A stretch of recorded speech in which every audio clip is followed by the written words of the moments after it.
mechanical engineering and technological advances, many opportunities are open to students. One of the up-and-coming teams is the Robotics Teams. Today we are going through the history of Marysville Robotics and where they are today.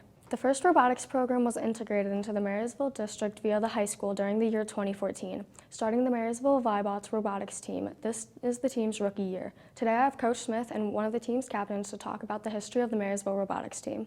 What were some of the key details that went into molding the team to where it is today? What we've tried to do over the years is to make this program as much about the kids as possible. And it's really good to see when the kids take ownership and do what they need to in order to make the robot successful. Over the 8 years the team has been operating, they have had many graduates. What are some of the college students have received scholarships for?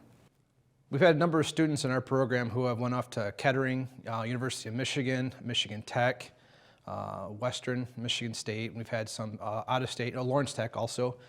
And this program has really helped them achieve scholarships that they would not have had available if they hadn't been a part of our program. Does your team have any projects going on right now, other than preparing for the season? Right before our season started, we were working on a so-called t-shirt cannon to run around at our school events like football games and basketball events. And then besides the main robot for our competition, after our one in Rochester, we'll be working on the Entrepreneurship Award. What are some of the skills or opportunities that have been presented themselves due to participating in the first robotics program? Robotics has taught me a lot of skills, not only in building and using tools like a screwdriver and a drill. It's also taught me communication, and it has really helped me in my job every day. Teamwork and communication with others and being kind to one another is really important. What prompted you to start mentoring for the robotics team? Okay, so about 8 years ago, I was approached by Brian Russell, who was a good friend of John Smith's, and he said I should come to Marysville High School to take a look at the robotics program. At the time, I didn't know what that involved, but I said, okay, fine, I'll come see it. And once I was there, I could see that students were building a lot of different prototypes and different machines, for the competition. And I noticed that they did not have some of the greatest equipment. Most of the stuff that they had was hand-me-down wrenches and toolboxes from grandfathers or acquaintances or whatever. So I agreed to help out with it, and I guess you could say I kind of got hooked with it. It was a matter of using some of the knowledge that I had in the build and prototype world as I worked for the automotive company. So I thought I could share some of my experience with the kids.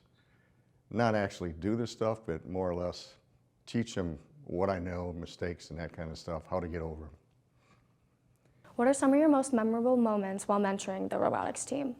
One of the students I worked with, actually were two of them.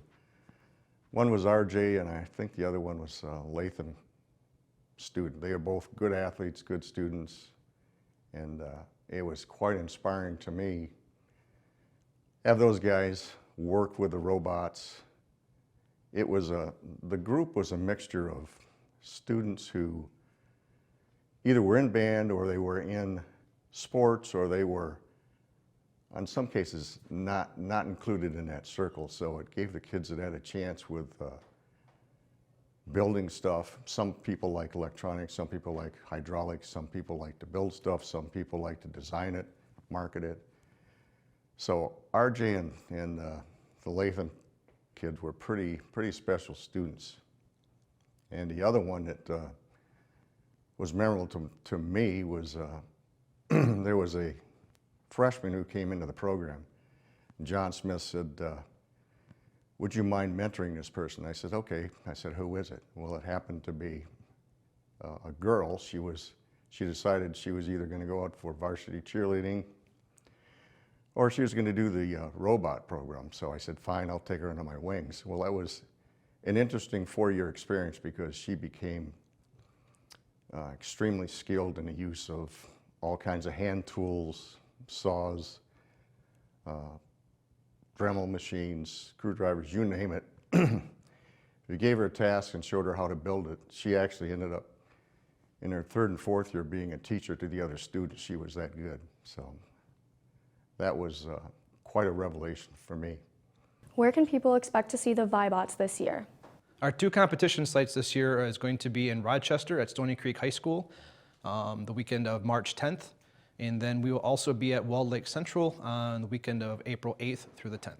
We would like to thank all our guests and the best of luck to the robotics team on their season. I'm your host, Kaylee Thompson from your M6, your hometown station.